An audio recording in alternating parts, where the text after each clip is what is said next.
I will record. Okay. So welcome everyone. Thank you for coming. Like I said, my name is Michael and I'm the gallery manager at the Art Club.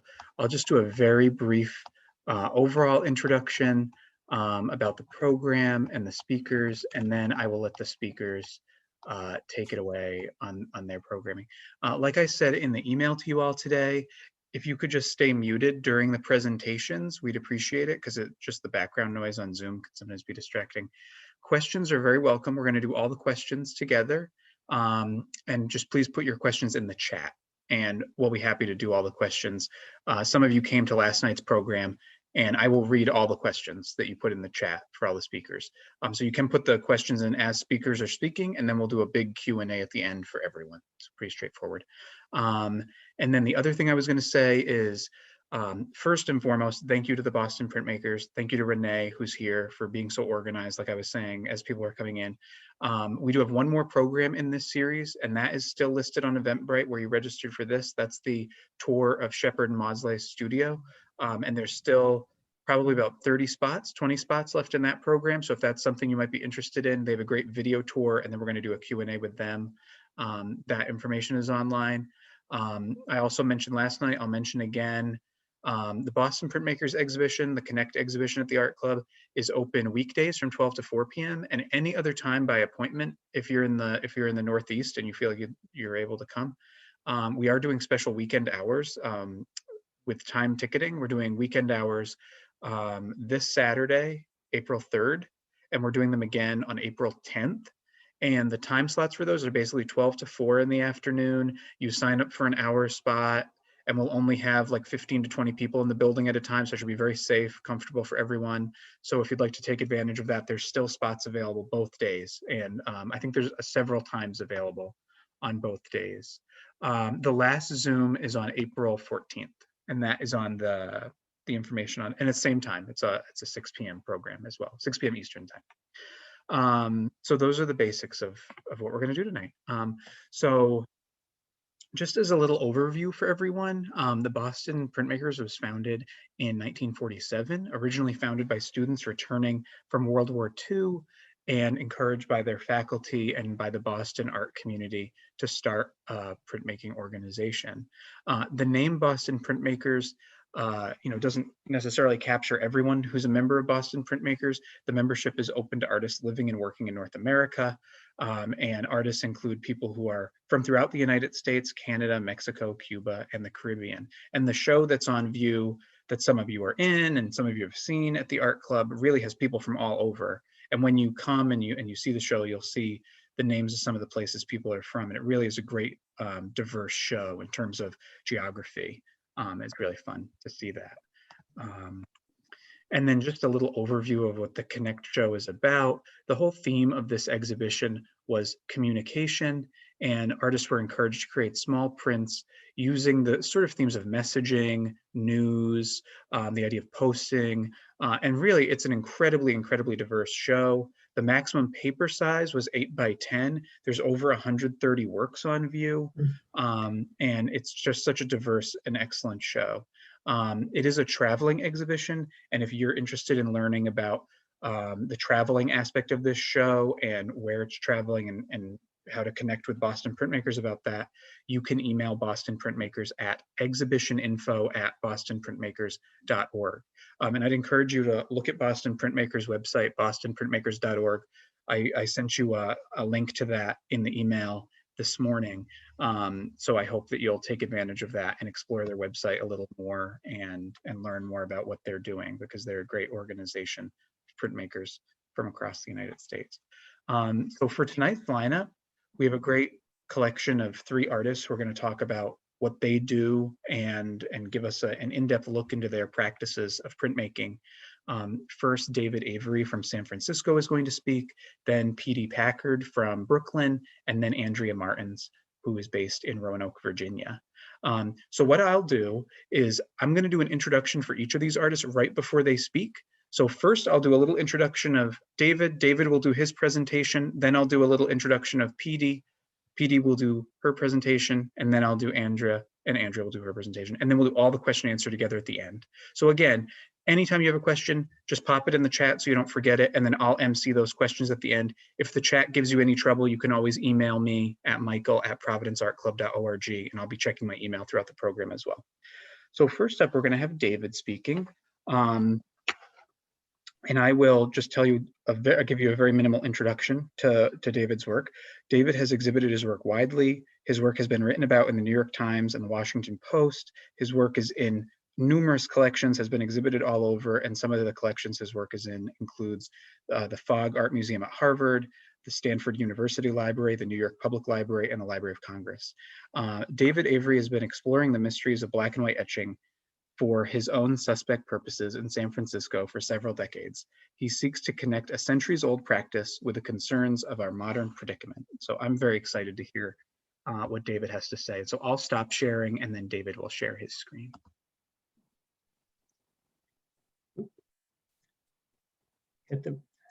Sorry, hit the wrong button. I knew this would happen. Okay, hello everybody. Thank you for giving me the opportunity to share some thoughts about my work. In the past several years, the ideas about what can be done with printmaking have really opened up, not only in terms of size, techniques, materials, but even what actually constitutes a print. An artist can use digital techniques. Are you sharing your screen, David? I'm sorry, are you sharing it? Is it not on? I'm not seeing it. Okay, I'm sorry. No, that's okay. So if you just hit share, you just have to have the PowerPoint up sort of in the background so that it comes. Yeah, okay, so let's get, here we are, okay, so.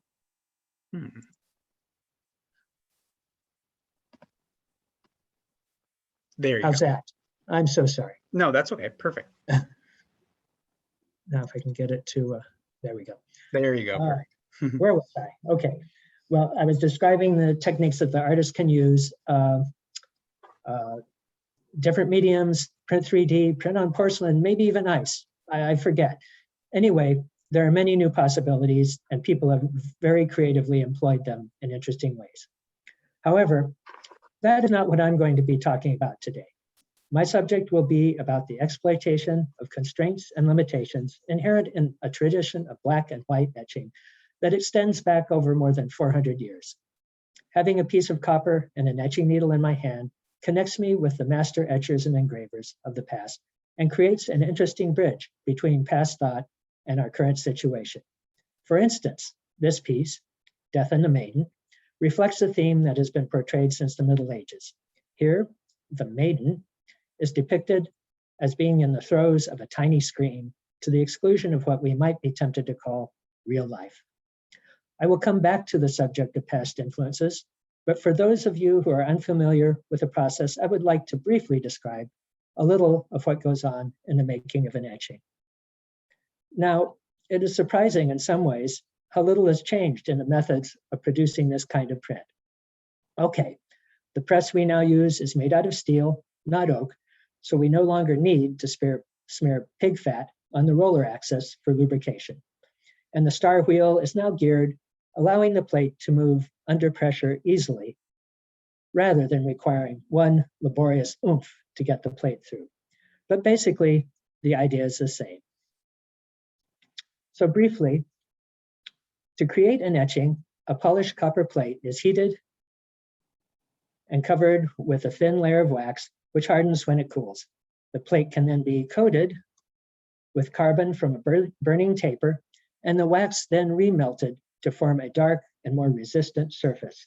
This surface is then drawn through with an etching needle to expose the copper underneath. When the plate is then immersed in what is called a mordant, in this case, a bath of ferric chloride, an indentation in the plate will be eaten away where the metal has been exposed, creating a line which holds ink when the plate is printed. Easy, right? Now, the impression one can get from viewing a finished etching is that it is just drawn on the plate directly and voila, a finished product. Well, not so fast. For one thing, the image needs to be drawn in reverse on the plate in order to print correctly, and the drawn lines will appear light against a dark background when working on the plate. But a further complication is that the darkness of the line depends on the amount of time the plate has been immersed in the mordant. And therefore, in order to achieve any total variations, the darkest lines need to be etched the longest, with subsequent etches devoted to progressively lighter lines. Sometimes lines can be added earlier and stopped out using an acid-resistant ground as well. So the artist is working in layers. Here is a page from one of the logs I use to keep track of what I am doing. As you can see, it gets complicated, as sometimes a single state involves 15 to 20 different etches. When enough etches have been done, the wax resist is removed and the etching is printed to see what the results are. This is a state proof, and sometimes the etching goes through several more states before being completed. Here are examples of the 4 states involved in the making of my etching, Encore. This is a tracing I made to transfer the main lines to the grounded plate. The first state, the main components of the foreground have been etched. The second state, more of the background has been etched.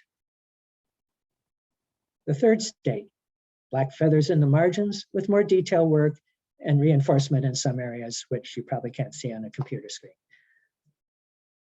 And the final state, the last touches and shadows and cleaning up the edges. So as I mentioned before, I often find in the work of the master etchers and engravers of the past, as well as their literary counterparts, inspiration or a point of departure for my own work, a kind of a bridge between the past and present that sheds light in a unique way on our current situation. I am also attracted to the potential for subversion in the political, social, and psychological spheres associated with the printing press.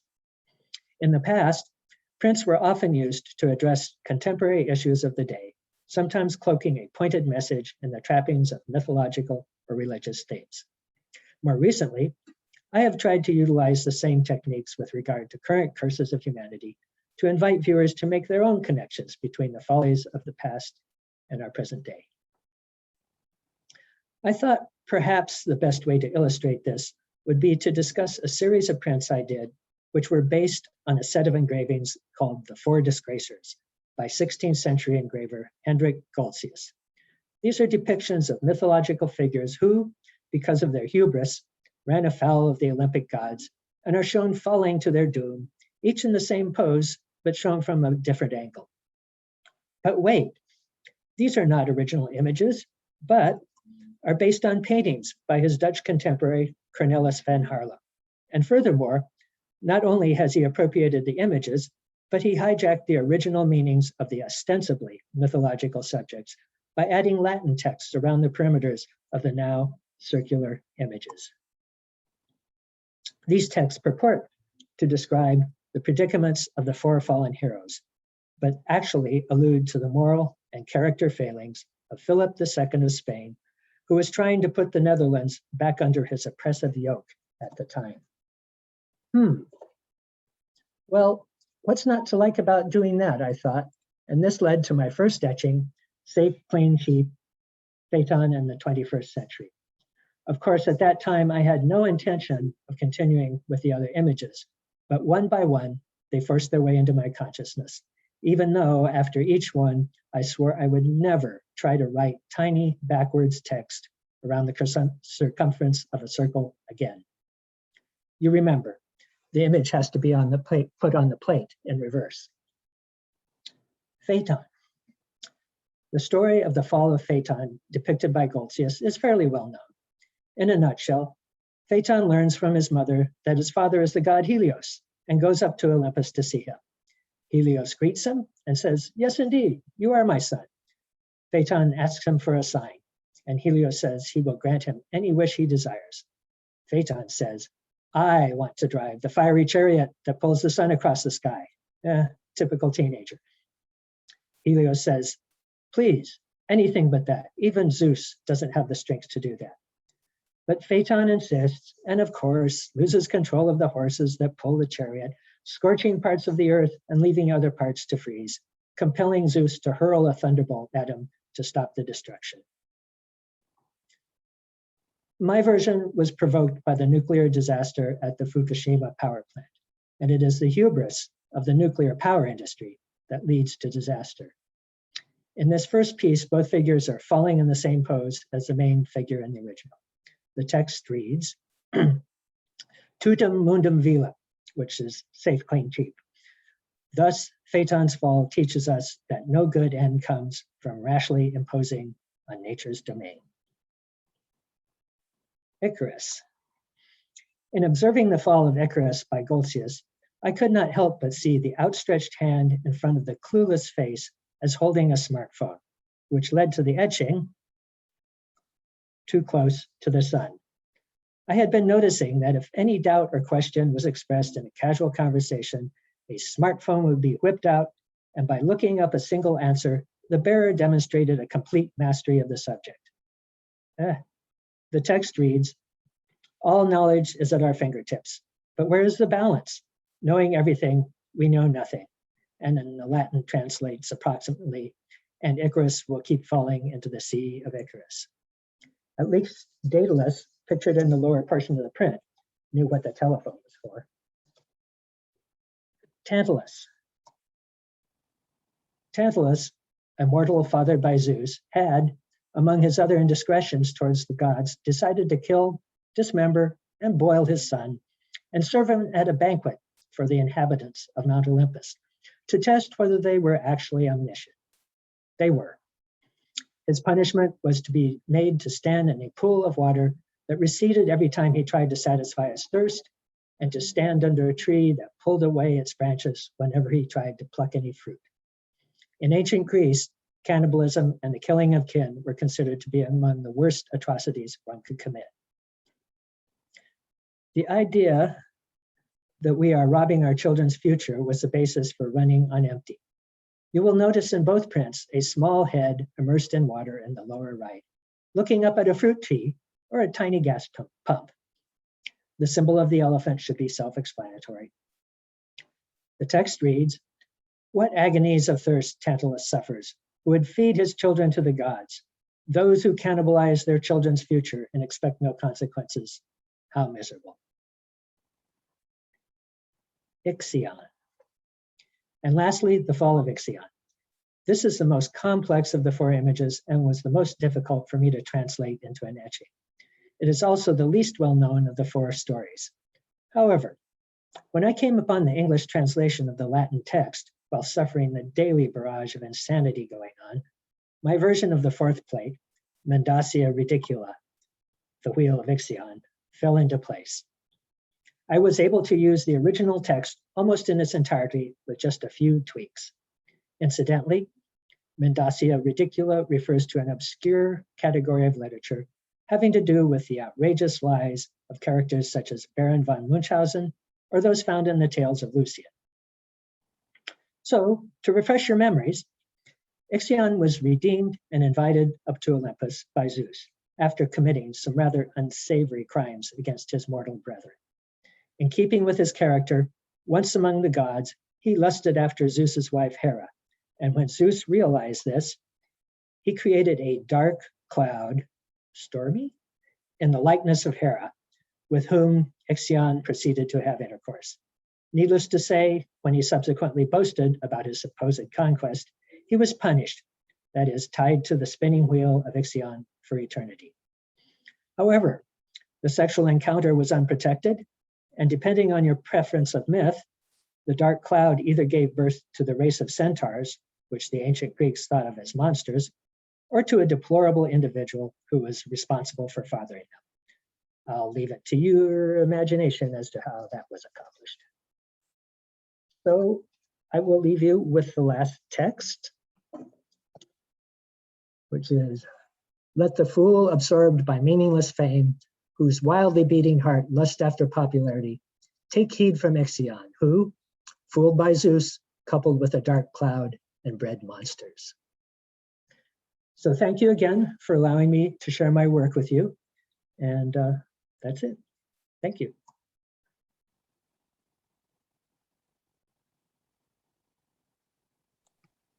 That was really, really great, David. Really interesting. I love Goltzius's work, and I've really enjoyed looking at your work and seeing those examples of it. So if you have questions for David, I know that there's a few in the chat. Put them in now before you forget them, and then we'll do all the questions together at the end. And I think through this series, you're going to see 3 printmakers working in 3 very different ways. So I think it's going to be fun. So our next presenter is PD Packard, and I'll just give a little intro for PD. Specializing in color, PD Packard is a multimedia artist living in the Prospect Heights neighborhood of Brooklyn, New York. Packard loves to demystify color by creating and teaching inventive ways to create patterns for video, book, and box art, sculpture, and installation. Her work is committed to bringing attention to the power that nature has to influence our perception of art and design. To expand the idea further, she uses her original artwork, video, music, and photography to create a collection of animated vignettes of visual poetry about unconditional love, not conditional romance. To bring the artworks to life, she interlaces and overlays live action video with flat animation mediums in combination with music that flow from one scene to the next. So PD will present next. Okay.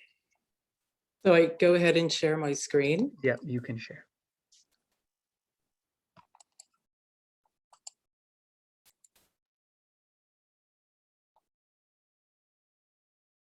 Sorry, let me close this.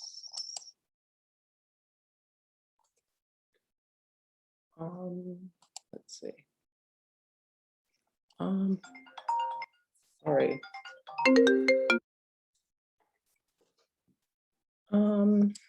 I was trying to. There's a play button right in the middle of the screen that we. No, it's not. Of course.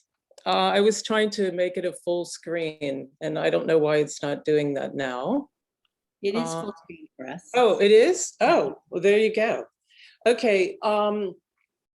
So the prints from the Connect exhibit are from a series called Outshine Fear. And they're based on a prompt that is a question: how does one encourage others when opportunity appears limited? And my response is outshine fear. So this is a video that I'm going to share with you, and I'm going to talk over it. And it's really focusing on the foundation of my work, which is building content. And I make a digital library. For many years, I've been putting together a digital library of all types of things: photographs, documenting my process, prints, videos, and I rely on those and draw on them to inspire me to do different projects. But ultimately, it's going to be used in my animations that always has the same principle, which is to love more. So I'm going to start that and again, talk over it.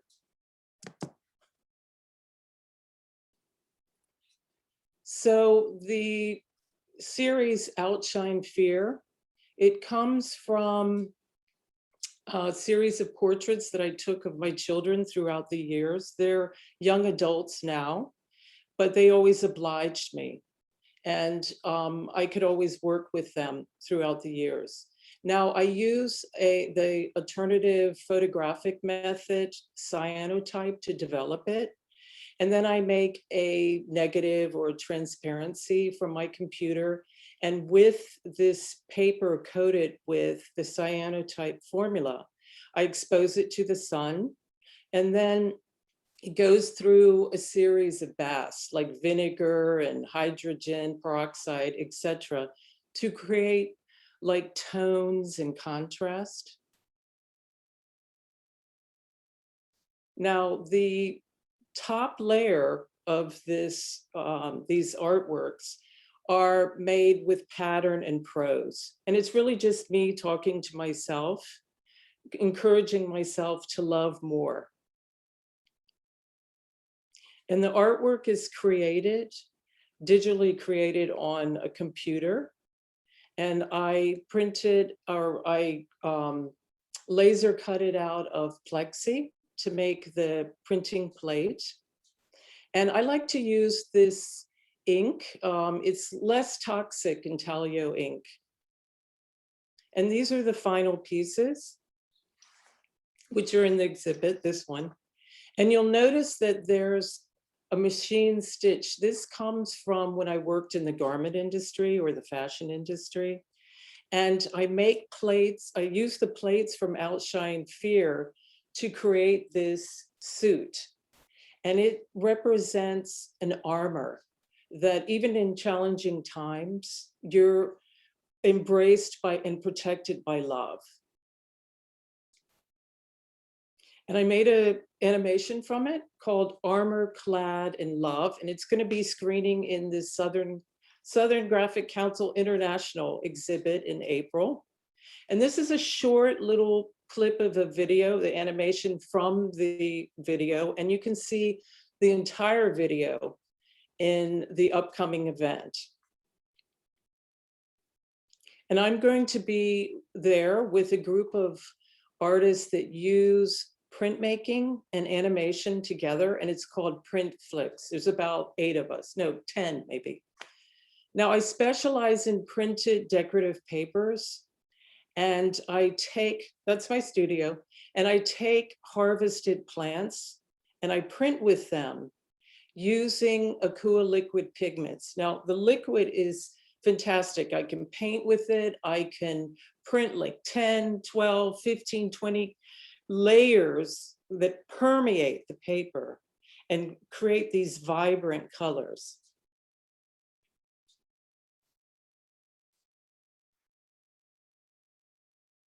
Now with these same plants, I do scanograms and I create the composition on the scanner bed of my printer.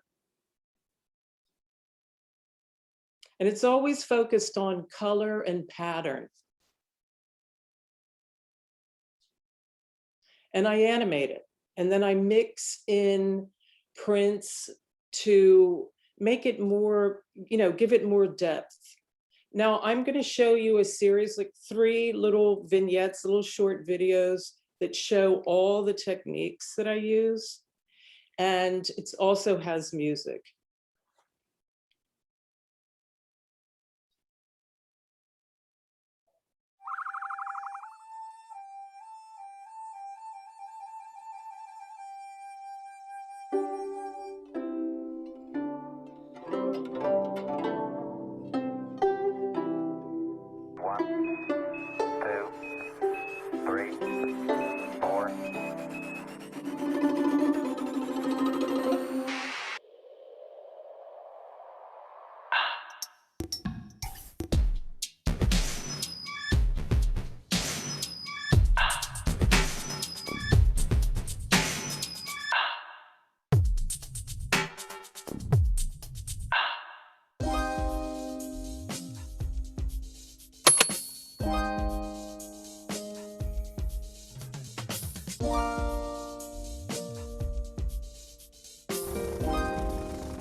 Okay, that's it. Thank you. Thank you, Petey. That was also fascinating. See, this is, I mean, I think what's so interesting about a show like the one that we're doing with Boston Printmakers is like you get to see really, I mean, just this incredible diversity across all the different things people are doing. It's really remarkable. So thank you, Petey. If you have a question for Petey, put it in the chat before you forget so that we can ask her. And then next, our third speaker is Andrea Martens. So I'll do just a very brief introduction for Andrea, and then she'll give her presentation. Andrea Martens is a visual artist focused in mixed media printmaking. Andrea received her MFA in printmaking from Colorado State University and received her post-baccalaureate certificate in studio art from the School of the Museum of Fine Arts, Boston. She holds a Bachelor of Science degree in psychology from Virginia Tech with minors in art and biology. In 2019, Andrea was delighted to return to Southwest Virginia, where she teaches printmaking and drawing at Hollins University. Martens has been a member of the Boston Printmakers since 2008. Her research has been exhibited nationally and internationally, including Douro, Portugal's Global Print 4, and the 10th International Printmaking Biennial. She has received several grants and has enjoyed doing artist residencies in New Zealand, Venice, Italy, and Vermont in the United States. In addition to teaching and creating in the studio, Martin's passions include swimming, Nordic skiing, and practicing yoga and meditation in her free time. So we look forward to hearing from Andrea. So Andrea, you can share your screen. Great, thank you so much for that intro, Michael. And thanks to the Providence Art Club and Renee and the Boston Printmakers. It is such an honor to be a part of this panel. And I'm excited to talk with everyone tonight. So I'll go ahead and share my screen. And I'm just gonna turn this into the full slideshow. So I thought I'd start just by briefly talking about a few of my references, that artists that have influenced me over time. The first is Ellen Gallagher. And when I was studying in Boston, I saw her work at the Institute of Contemporary Art there. And it was really quite a pivotal moment for me as a student, a young artist. And I just love her use of repetition, her use of materials, and how she incorporates paper onto canvas and things like that. And she's also, she's African-American, and her content deals with being an African-American and deals with race. So I found that really fascinating, and she's a reference of mine to this day. You'll notice all of these artists, they use a lot of mixed materials. I'm certainly drawn to mixed media, like Michael said. And the next one is Ava Hess, and this is her piece Contingent. I love her use of pattern and repetition and the experimental nature of her work. Next, we have Kiki Smith. This installation was at the Mass College of Art in '96. And Kiki Smith uses a lot of animal imagery in her prints. She does a lot of etchings, and I'm drawn to her work for that. And she also uses a lot of handmade paper, which I find incredibly beautiful. And next we have Kalowitz, German Expressionist. And I am just in love with the way her drawing techniques. She's such a good drawer. She does a lot of lithos and etching. And I love the way she dealt with very heavy content in her time and put it into her art. And last but not least is Agnes Martin. These are two of her pieces from the '60s, and she heavily relies on the grid, which many of you probably know.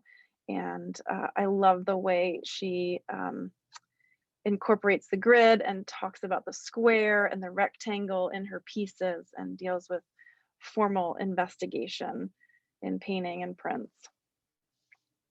And if you haven't read any of Martin's writings, they're pretty interesting, and she talks a lot about meditation and the self, which are things that interest me as well.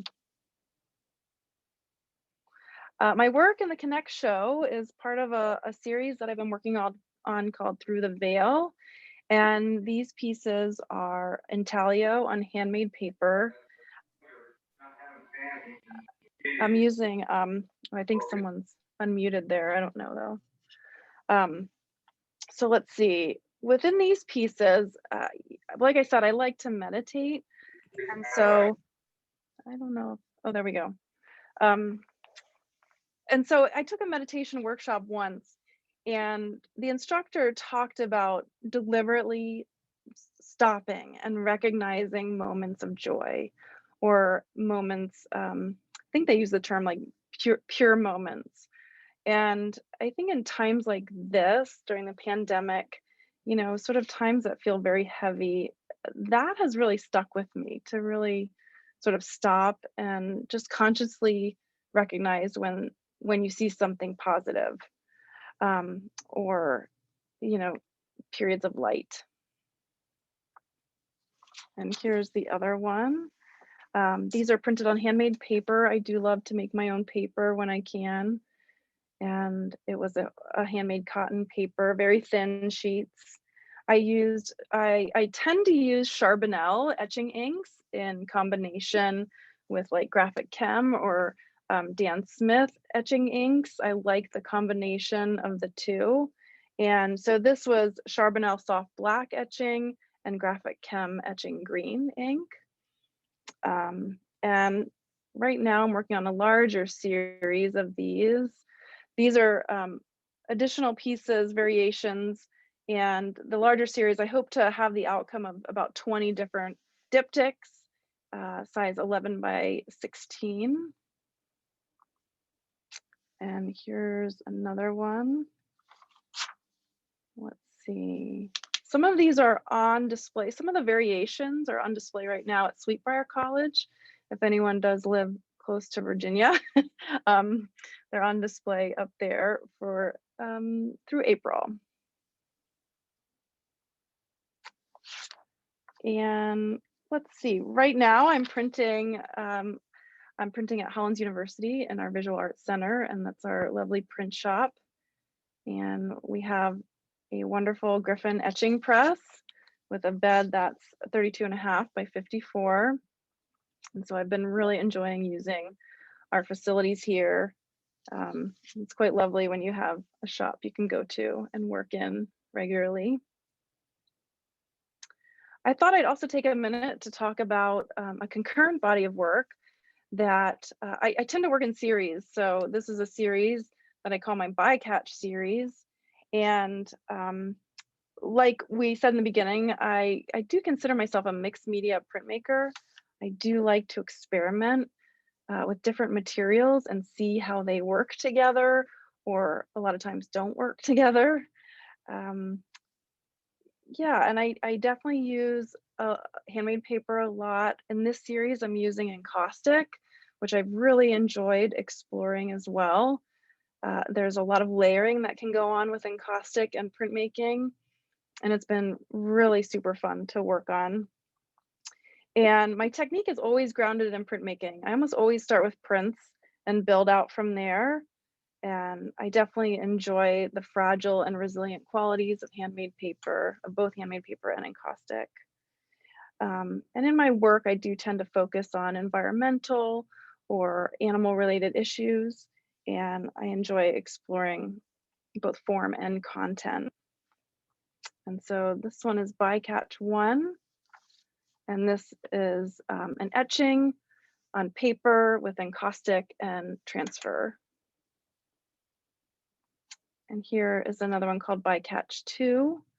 I grew up on the East Coast in Pennsylvania, Eastern PA, and I spent a lot of time with my family at the ocean growing up. So the marine environment is very important, obviously, to us all. And this work really gravitates towards animals or non-target species that have been caught in marine debris. As we all know, our oceans are getting pretty polluted these days. And people like Jane Goodall have had a big impact on me. I've heard her speak several times. And yeah, I really enjoy hearing her speak and how she helps animals in her life. This is a larger piece in this series, 30 by 30 inch. These are mostly on panel. This one is a 2-inch panel, 30 by 30 by 2. And I really enjoy some of the problem solving. As printmakers, you know, we do tons of problem solving with every step of the way. And combining these materials often creates really unexpected problems, especially when working a little bit larger. And I say these are large scale. For me, they are, but you know, in the grand scheme, they're only 30 by 30, and I think the largest is 36 by 48. So I try to stay open to the process and allow that to guide me and not be too connected to a preconceived outcome in my work. Here's another one, Bycatch 8. This one is intaglio, dry point, oil, and Encaustic on panel, 30 by 40 inches or 40 by 30. And there's a detail of that one. I love the immediacy of dry point and the effects that you can get in copper, plexi, what have you.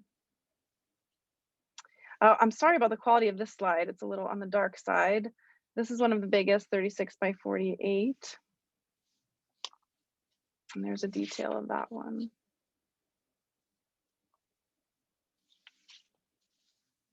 This is one of the earlier diptychs of the series. This started as an etching.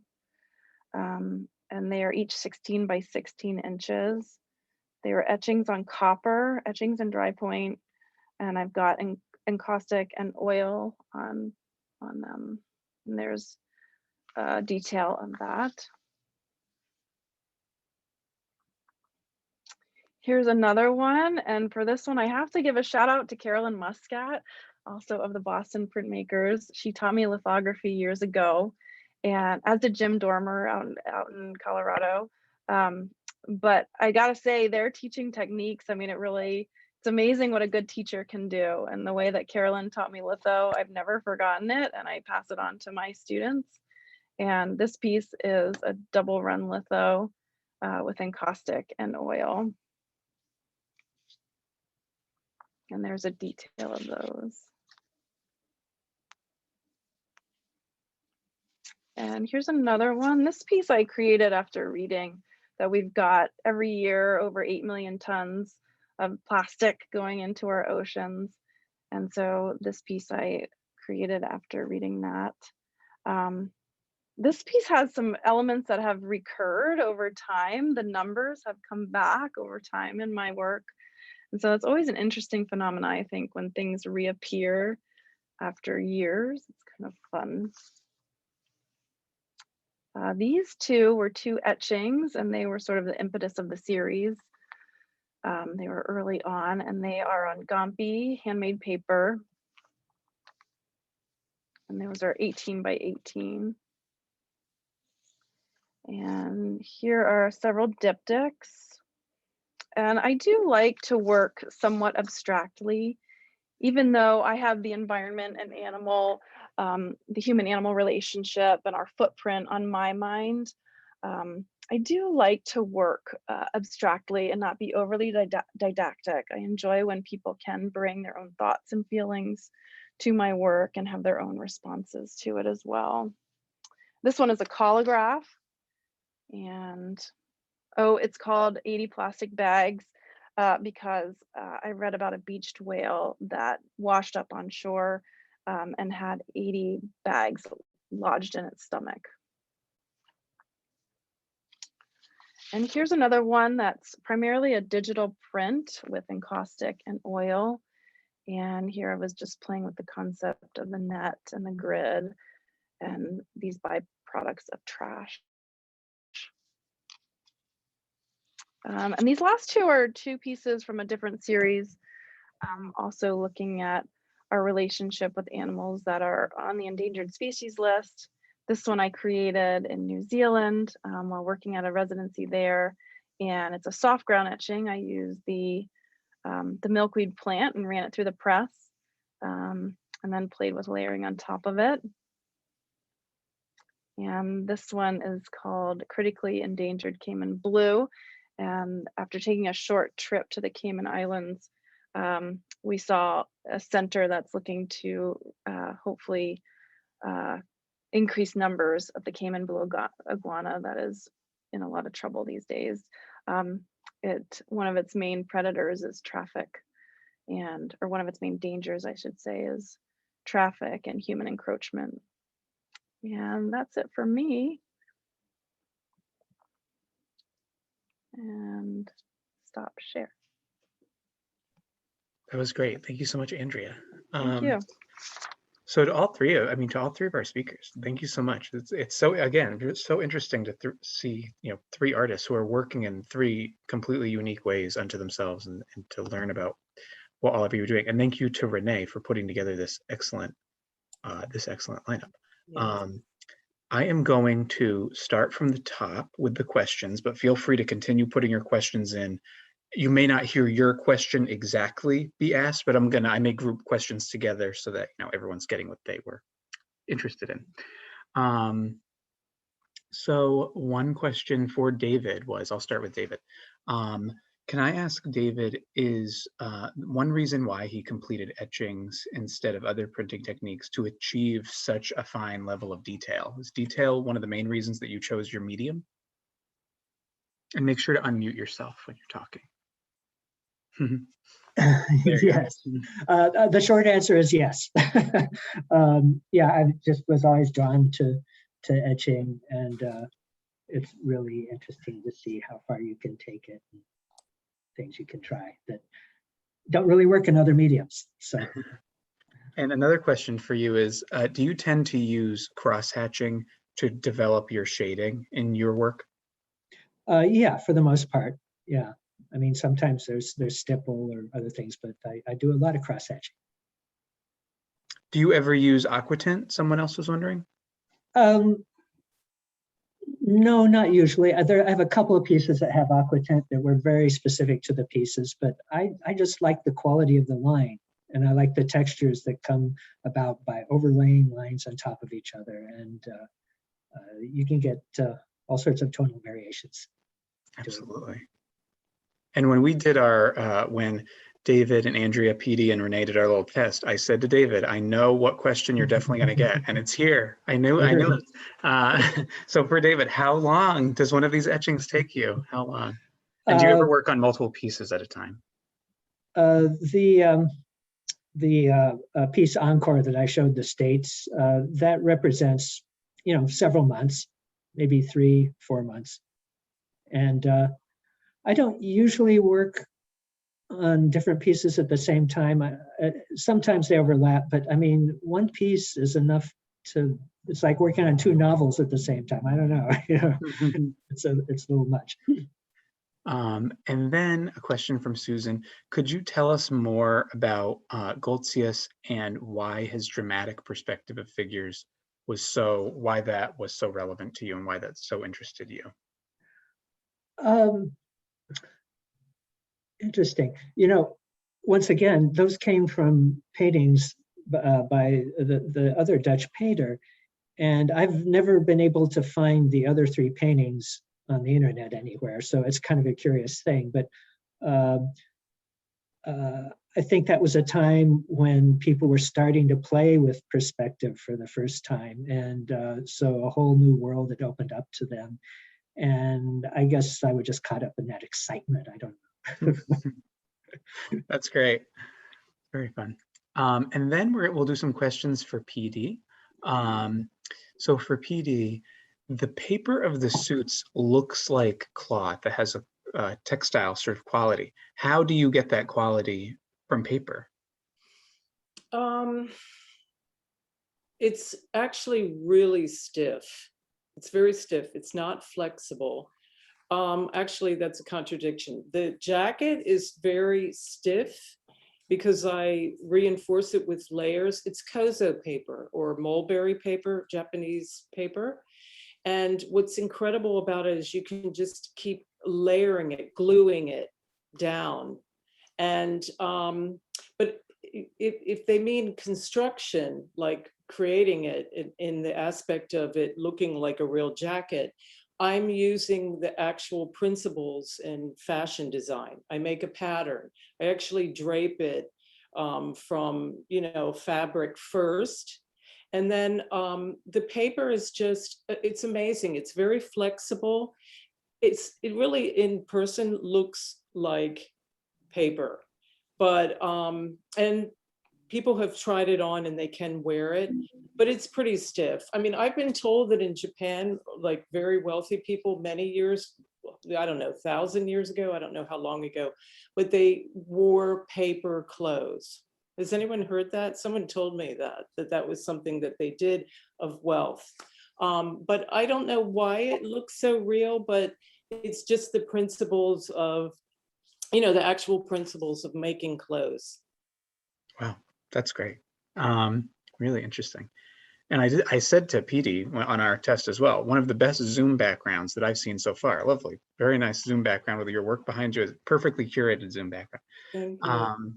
And then another question for PD is, can you talk a little bit more about the image where you showed you running the plants through the press and what that process is like?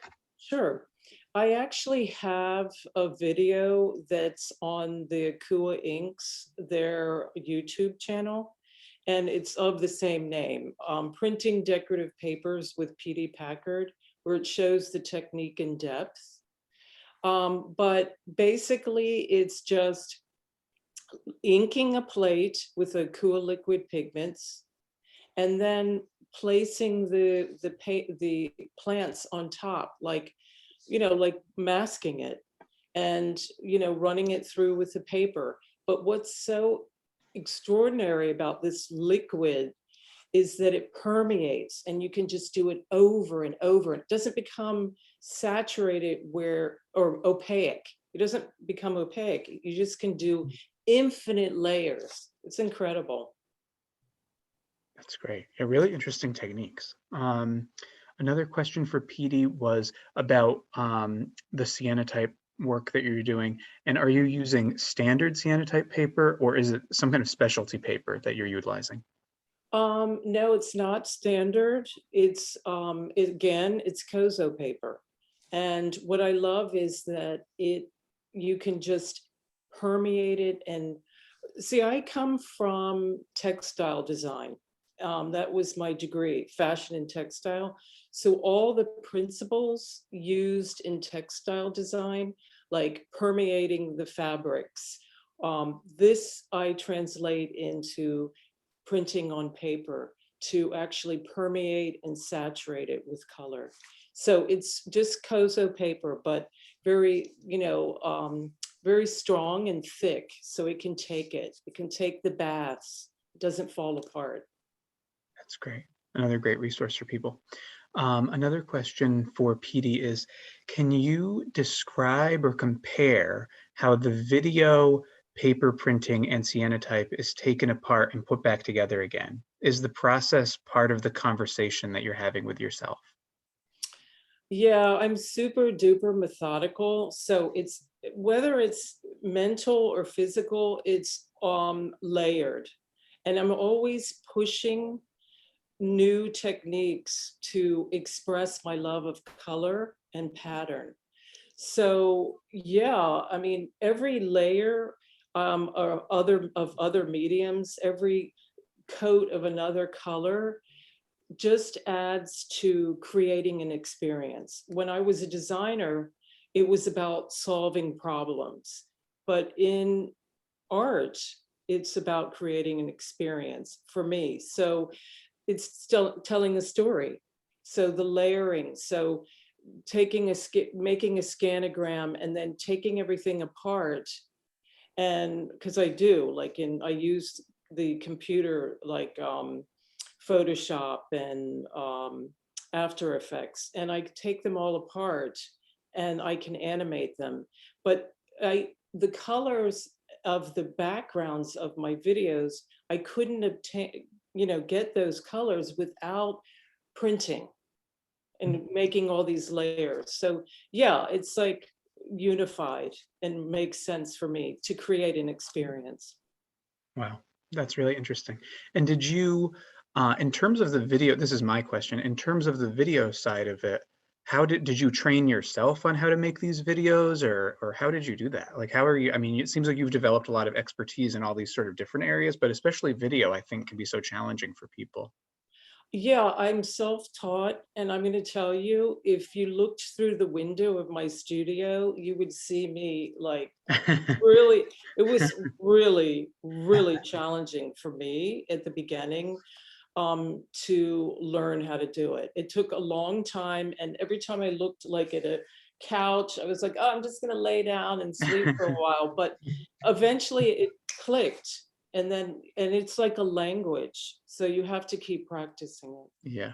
Well, that's good to know, because they look effortless. So it's good to know that they were a little more challenging than they Now look. I'm like suffering. I'm Good. torturing myself. Good. Yeah, it's all part of it. That's good to know. Excellent.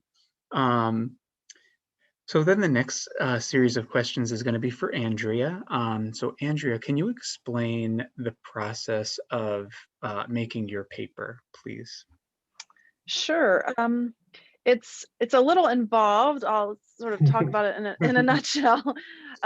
Paper making involves what's called a mold and a decal usually, and those are two pieces of wood that you then take pulp or bark that's been beaten, soaked and beaten, and you put them in very large baths of water, and you put in some additives, and then you use this mold and decal to rock back and forth the pulp. And then when you pull it up, it's this beautiful sheet of paper, hopefully, that then you dry. You can, and there's lots of different ways. There's Eastern and Western paper making. I took a class on paper making at the museum school years ago, and that's where I learned, and it's been with me ever since. Yeah. That's very cool. But I love Eastern paper making, especially because it's very strong, like PD is saying, and it's very translucent and just has a lot of lovely qualities. Is paper making something that you're able to teach to your students, or is it just something that you use in your practice? I can. We have a little shop downstairs that has some paper equipment and what's called a Hollander beater. And so I incorporate that into my print classes whenever I can. That's great. How cool for Yeah. your students. That's awesome. Yeah. Another question for Andrea is, are you using a photo process to, especially in those black and white images? And can you talk about that a little bit? On some of them are photolithos, and lately I've been doing my lithos on prano plates, which are sort of a contemporary non-toxic way of doing lithography that you can use an etching press and use the etching press to actually print instead of having a straight litho press. And they're great. They're thin polyester plates. You can run them through photocopy machines. And so if you have photographic imagery, some of my students are working on them right now, you can put them right on the plates and make lithos that way. And in some of the others, there are solar plates. So solar plates also lend themselves to photographic imagery too. That's great. Thank you. Another question for Andrea is, can you go a little more in depth about Encaustic and explain how you're using it, how you're combining it with the printmaking? Sure. I really started to fall in love with Encaustic when I've just sort of saw it around in the world, and I thought, part of why I love handmade paper is because it's so translucent and sort of has these ephemeral, luscious qualities. And I was noticing that in Encaustic for a while. And I took a workshop at Women's Studio Workshop, and I learned how to do the technique.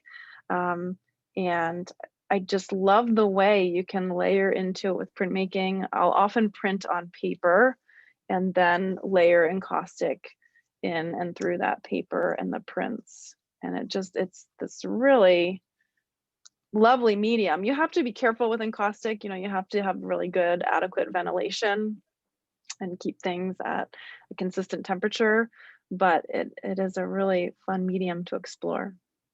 That's great. We're talking about doing it in, we have a lot of Encaustic people at the Providence Art Club, and we're talking about doing an Encaustic workshop coming up this summer. And we were having a meeting today about it, and someone said, how many students can we have before we blow a fuse? Because you need so much material to do it. And we were calculating what would happen. Another question for Andrea is, what are the white threads that are visible in the close details that you showed of your work?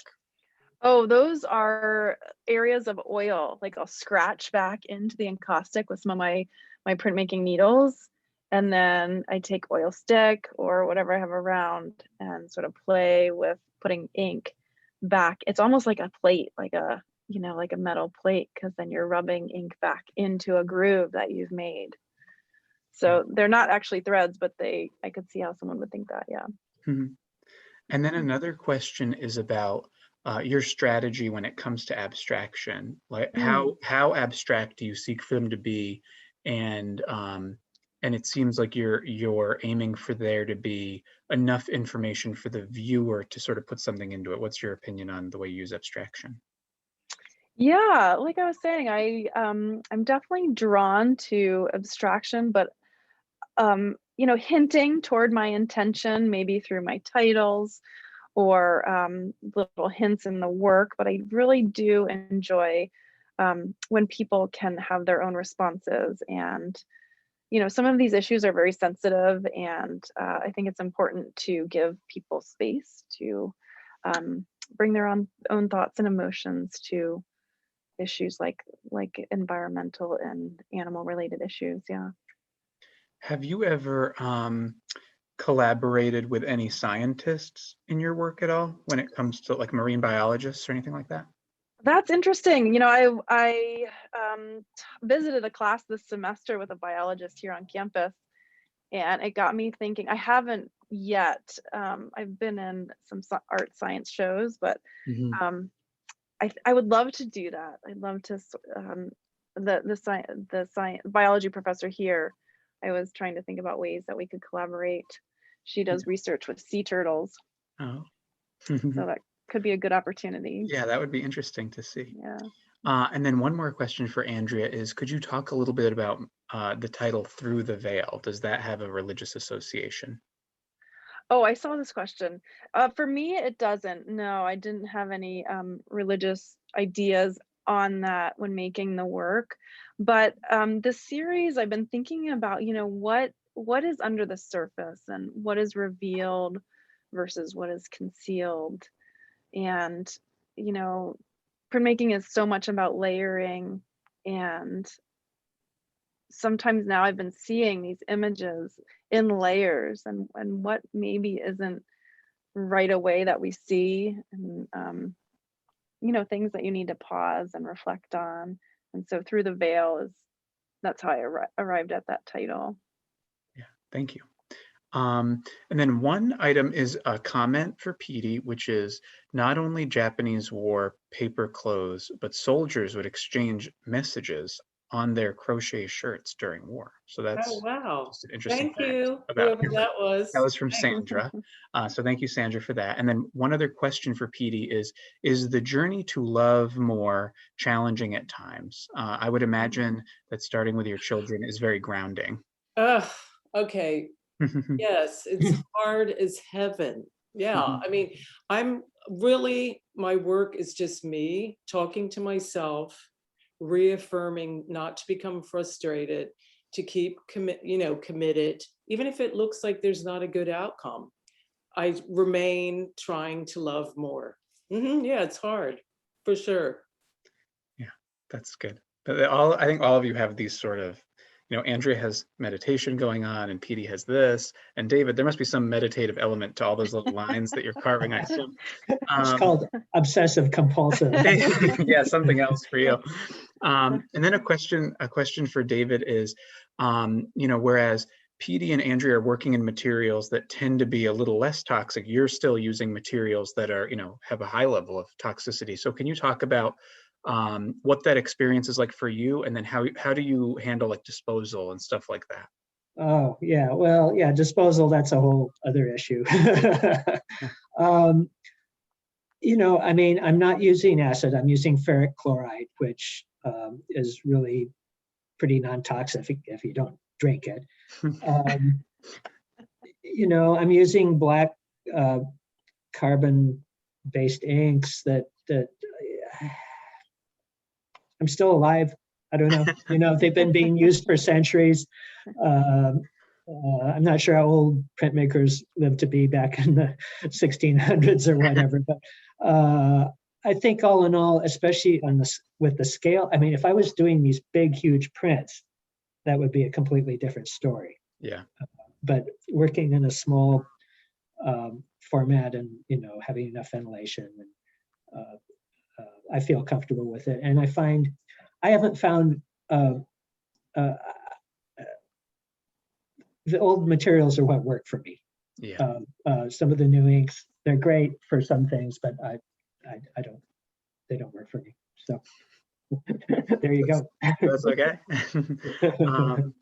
And so I'm going to say thank you one more time to everyone. We've done all the questions in the chat. Oh, one more question. Another cue for PD. Your animations are so lively, energetic, delightfully playful. I love them. You mentioned After Effects and Photoshop. Are you using any other software to create them? I use the Adobe suite. So it's because it's amazing. They've made it so that it just intertwines and works really well together. I do use a lot of loops for the music, and at the moment I use GarageBand, but really it's just, it's just the Adobe suite that work for me, drive me crazy, but they work. And thank you for those kind words. Whoever that was. That was me, Ralph. Where can we see more of your animation?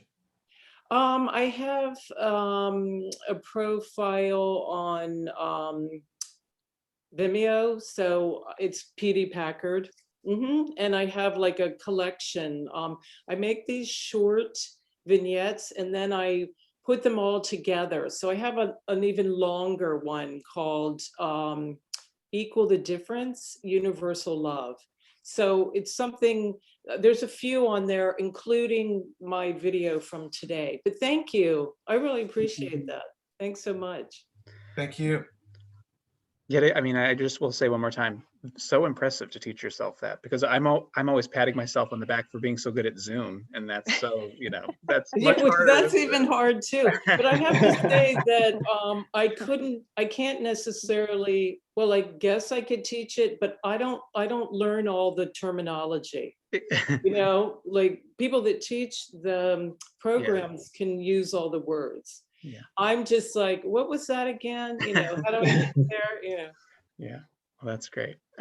So I'm gonna say, I'll do a little bit of housekeeping, and then I have one final question for all three presenters. So like I said, first of all, thank you to everyone for being here. Thank you to our presenters and to Renee. Wonderful, wonderful program. It's so fascinating to see all the different things you all are doing, and really great.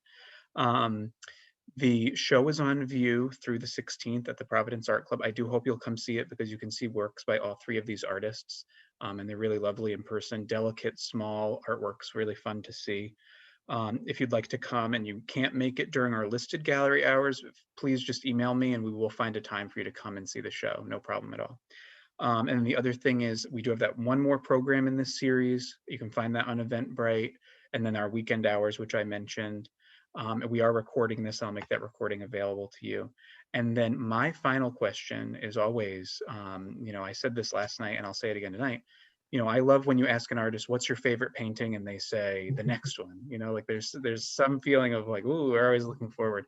So I'll ask each of you. I'll start with Andrea, and then we'll go Andrea, PD, and then David on this one. Can you tell everyone what you're excited to be working on right now, and what's your next project that you're working on? Yeah, I'm super excited to be working on this series that's in the Connect show, and working with some larger scale prints and doing some diptychs in combination with some more traditional dry points and etching. So I'm jazzed about doing that. That's great. Thank you. And PD? Thank you. Honestly, it's time to start working in the garden, because a big part of my work is plants. I mean, it's the whole point is showing the beauty of nature and how it affects me in design and art. So it's time to get busy in that garden, and it is so much work. So that's it. Thank you. That's great. And then David? Thank you. Well, I just wrapped up a couple of pieces, so I'm kind of like, but I think what I would really like to do, it's been a hard 4 years, and I would like to get back more into the work I was doing before, which was a little bit more about expanding the imagination and less about stuff that's being done to us. Yeah. So hopefully that's what's going to happen. That's great. Great. Mhm. Well, thank you. Thank all three of you one more time. Excellent, excellent job to all three of you. Really, really well done. And if anyone has any questions about the shows, please feel free to reach out to me. You will get an email from me probably tomorrow with the link to this video in case you want to re-explore it, and then links to the artist websites and stuff again. So I hope you all have a good night, and I appreciate you being here. Michael, thank you. You're the Thank best you. MC. Thank you so much. Yeah. Thank you, Renee. Thank you for all your Thank you. organization. Fantastic. Thank you. Fantastic. Thank you. Have a great night, everybody. Bye. You too. Bye-bye. Bye.